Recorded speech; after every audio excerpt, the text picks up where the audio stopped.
acontecia pelos jornais ou pelo rádio. Foi então que Niemeyer percebeu uma oportunidade. Se as pessoas já iam ao cinema para acompanhar os acontecimentos da semana, por que não mostrar também o futebol? A proposta fazia sentido. O esporte já era uma paixão nacional, os estádios lotavam, e os grandes jogadores começaram a se transformar em celebridades conhecidas em todo o país. O problema é que não bastava simplesmente filmar uma partida e colocá-la na tela. Quando aquelas imagens chegassem ao cinema, a maioria das pessoas já saberia quem venceu, quem perdeu e até quais tinham sido os gols. Para o projeto funcionar, o público precisava ter um motivo para assistir, mesmo conhecendo o resultado. O desafio já não era apenas registrar o futebol, era transformar o futebol em espetáculo. E foi justamente tentando resolver esse problema que Carlos Niemeyer deu início a um projeto, que alguns anos depois ficaria conhecido em todo o Brasil como Canal 100.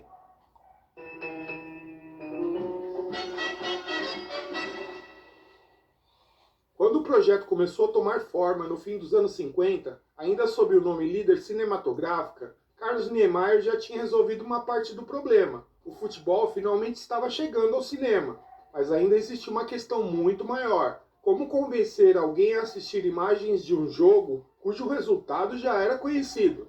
A solução encontrada não foi competir com o rádio, nem tentar simplesmente registrar uma partida. O Canal 100 precisava oferecer algo diferente.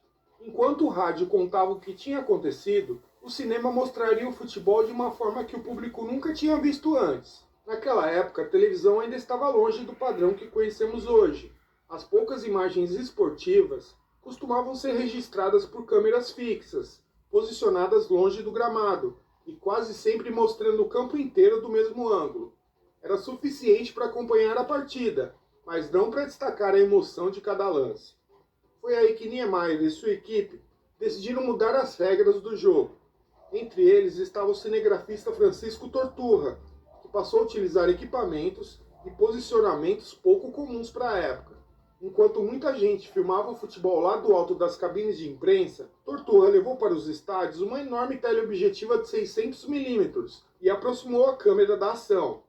Quando nós começamos a fazer o Canal 100, já se fazia futebol em cinema, mas realmente era aquele futebol quadrado, da câmera em cima só com uma câmera filmando, entende?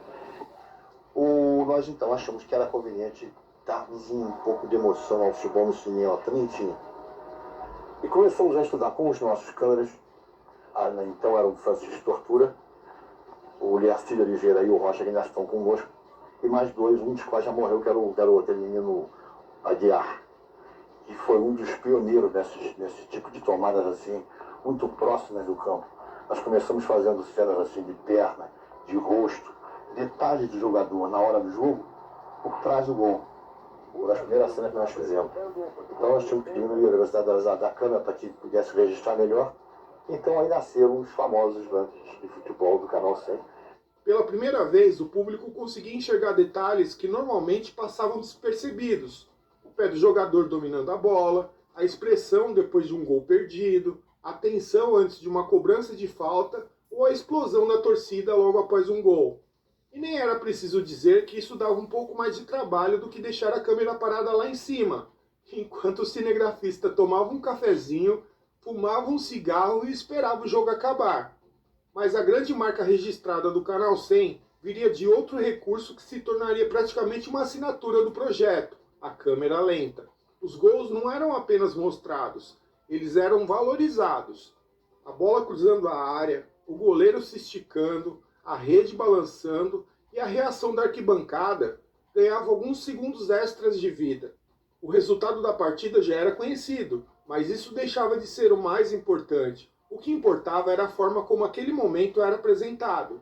Quando essas imagens chegavam às telas dos cinemas antes do filme principal, o impacto era enorme. Aquilo não parecia televisão, não parecia jornal e muitas vezes nem parecia uma cobertura esportiva convencional. Parecia cinema. Sem perceber, o Canal 100 estava criando uma linguagem visual que ajudaria a influenciar gerações de transmissões esportivas e transformaria o futebol em um espetáculo muito além dos 90 minutos.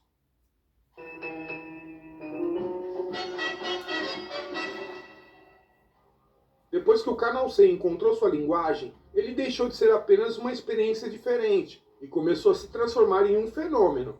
A cada nova edição exibida nos cinemas, mais pessoas descobriam aquela forma inédita de assistir futebol. O público já conhecia os resultados dos jogos pelos jornais e pelo rádio, mas isso pouco importava. O que atraía as pessoas era a oportunidade de finalmente ver aqueles lances ganhando vida na tela grande, com uma intensidade que dificilmente seria encontrada em outro lugar naquela época. O Canal 100 acabou se tornando presença constante, principalmente nos grandes jogos disputados no Rio de Janeiro.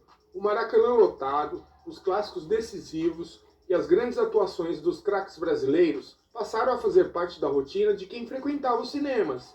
Aos poucos, aquelas imagens deixaram de ser apenas registros esportivos e passaram a ajudar a construir a memória visual do futebol brasileiro.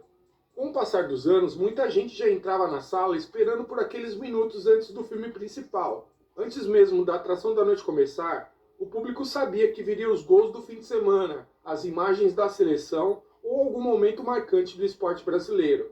Aos poucos, assistir ao Canal 100 deixou de ser apenas um complemento da sessão e passou a ser parte da experiência de ir ao cinema.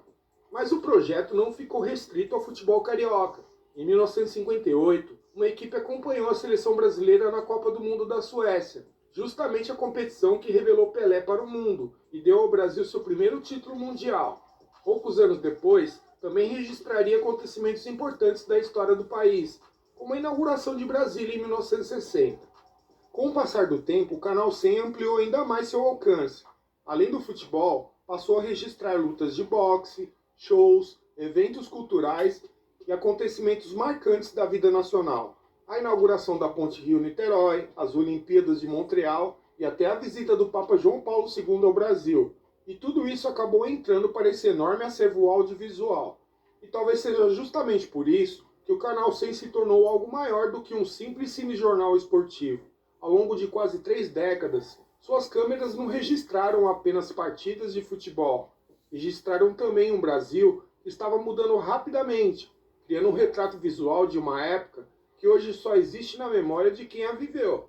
Mas se as imagens ajudaram a transformar o Canal 100 em um sucesso, existia outro elemento que fez com que ele se tornasse inesquecível.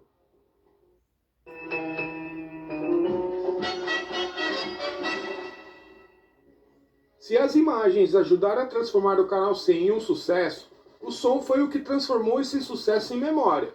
Ao longo dos anos, muita gente esqueceu exatamente qual jogo assistiu, qual gol apareceu em determinada edição, ou até mesmo em que cinema viu aquelas imagens.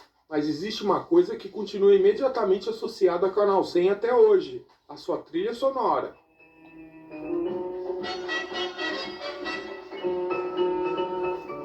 Tudo começou em 1956, quando o compositor Luiz Bandeira criou a música Na Cadência do Samba, gravada por Valdir Calmon. Na época, ela não tinha qualquer relação com futebol, era apenas mais uma composição entre tantas outras da música brasileira. Mas alguns anos depois, a equipe de Niemeyer teve a ideia de utilizar uma versão instrumental da música nas edições do Canal 100, e foi aí que aconteceu uma daquelas combinações raras, que parecem ter nascido uma para a outra. As imagens em câmera lenta mostravam a bola viajando pelo campo, os dribles, os gols, a torcida comemorando e os grandes momentos do futebol brasileiro. Ao mesmo tempo, a música entrava com aquele ritmo marcante que parecia acompanhar perfeitamente cada movimento mostrado na tela. A trilha acabou se tornando muito mais do que um simples acompanhamento musical. Ela virou uma assinatura, bastavam os primeiros acordes para muita gente reconhecer imediatamente o que estava prestes a assistir. Mas não era apenas a música que ajudava a construir essa identidade. As narrações também tinham um papel importante. Ao longo dos anos, vozes como as de Cid Moreira e Corrêa Araújo ajudaram a dar tom e emoção às imagens, transformando cada edição em algo que ficava no meio do caminho entre o jornalismo, o documentário e o espetáculo. E talvez seja justamente essa combinação que explique por que o Canal 100 continua tão presente na memória de quem viveu aquela época. Separadamente, as imagens eram impressionantes, a música era marcante, as narrações transmitiam a emoção, mas quando tudo isso se juntava, surgia algo que dificilmente podia ser confundido com qualquer outra produção audiovisual do período.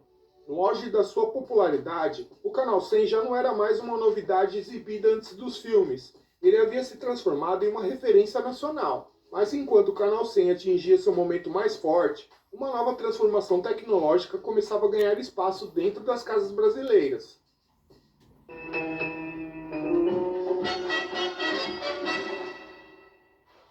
No auge de sua popularidade, parecia difícil imaginar que o Canal 100 pudesse perder espaço. Durante anos, ele havia oferecido ao público algo que nenhum outro meio de comunicação conseguia entregar da mesma forma. Seus cinejornais já faziam parte da rotina dos cinemas. As imagens eram reconhecidas imediatamente, e a combinação entre futebol, música e câmera lenta havia criado uma identidade própria. Mas enquanto o Canal 100 lotava as telas dos cinemas, uma transformação silenciosa acontecia dentro das casas brasileiras. A televisão, que ainda era um artigo de luxo quando o projeto surgiu no fim dos anos 50, começava a se tornar cada vez mais presente no cotidiano da população. Aos poucos, os aparelhos ficaram mais acessíveis, o alcance das emissoras aumentou e acompanhar futebol sem sair de casa deixou de ser um privilégio de poucos. O que antes dependia do rádio, dos jornais ou de uma ida ao cinema passou a chegar diretamente na sala de casa.